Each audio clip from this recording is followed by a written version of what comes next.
Di kupasan kali ini, kita akan bedah tuntas peraturan baru pemerintah tentang perizinan usaha. Kita akan coba urai semua kerumitannya menjadi panduan yang simpel dan mudah-mudahan gampang banget Anda pahami. Nah, coba jujur deh, pernah nggak sih mau mulai bisnis di Indonesia, tapi rasanya kok pusing banget sama birokrasi dan tumpukan dokumen yang kayaknya nggak ada habisnya? Ini frustrasi yang umum banget dirasain para pengusaha, dan kita akan bahas solusinya. Kalau Anda merasakan frustrasi itu, tenang, Anda nggak sendirian kok. Dan kelihatannya, pemerintah juga mendengar keluhan ini. Makanya, mereka memperkenalkan sebuah peraturan baru untuk mengatasi masalah ini. Nah, ini dia pergeseran paling mendasarnya.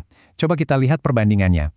Dulu kan sistemnya kaku banget ya, satu aturan buat semua jenis usaha, dan seringkali, ya gitu deh nggak jelas. Sekarang, pendekatannya beda total. Jauh lebih simpel, disesuaikan sama resiko bisnis Anda, dan tujuannya biar lebih transparan. Oke, jadi solusinya apa dong? Yuk, kita intip langsung dokumen resmi yang jadi game changer dalam dunia perizinan usaha di Indonesia ini. Iya, inilah dia jawabannya. Peraturan Pemerintah Nomor 28 Tahun 2025. Di dalam peraturan inilah ada satu konsep inti yang dirancang khusus untuk bikin semuanya jadi lebih gampang buat para pengusaha seperti Anda. Namanya adalah perizinan berusaha berbasis risiko, atau disingkat PBBR. Intinya apa? Gini, sekarang izin yang Anda butuhkan itu tergantung dari seberapa besar risiko usaha Anda, jadi nggak lagi dipukul rata. Biar gampang, bayangin aja bedanya ngurus SIM motor sama ngurus lisensi pilot pesawat komersial. Beda kan level risikonya? Nah, logikanya seperti itu. Terus gimana cara ngurusnya? Semuanya dipusatkan di satu tempat. Namanya Sistem Online Single Submission atau OSS. Anggap aja ini kayak gerbang utama digital. Semua proses perizinan berbasis risiko ini, ya lewatnya sini. Cukup satu pintu, nggak perlu kesana-sini lagi. Oke, sekarang kita udah tahu sistem barunya. Terus alurnya gimana? Nah, peraturan ini ngasih kita semacam peta perjalanan yang jelas, yang dibagi jadi dua tahap besar.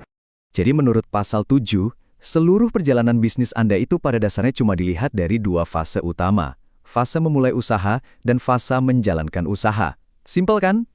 Kita fokus dulu ya ke fase pertama yaitu memulai usaha. Di sini menurut pasal 8 ada 3 langkah kunci yang harus Anda lewati. Pertama, penuhi dulu legalitas usahanya.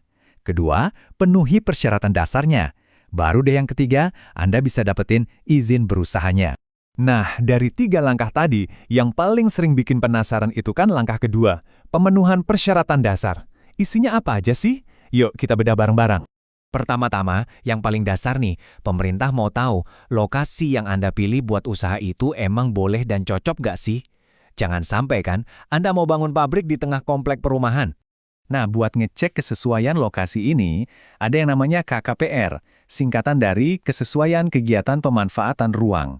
Simbolnya, ini adalah konfirmasi resmi bahwa rencana bisnis Anda itu nyambung sama rencana tata ruang wilayah di lokasi itu.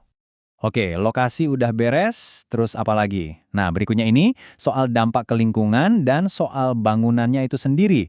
Tentunya ini tergantung jenis usaha Anda ya.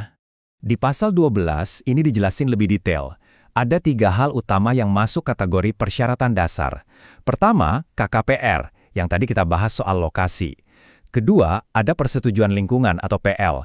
Dan ketiga, ada persetujuan bangunan gedung atau PBG plus sertifikat layak fungsi atau SLF. Yang menarik, ketiga hal ini sekarang jadi satu paket persyaratan dasar sebelum izin utama Anda bisa terbit. Oke, kita udah bahas detailnya. Sekarang, coba kita mundur sedikit dan lihat gambaran besarnya. Kenapa sih pemerintah repot-repot mengubah semua ini? Apa tujuan utamanya? Jawabannya ada langsung di dalam peraturannya.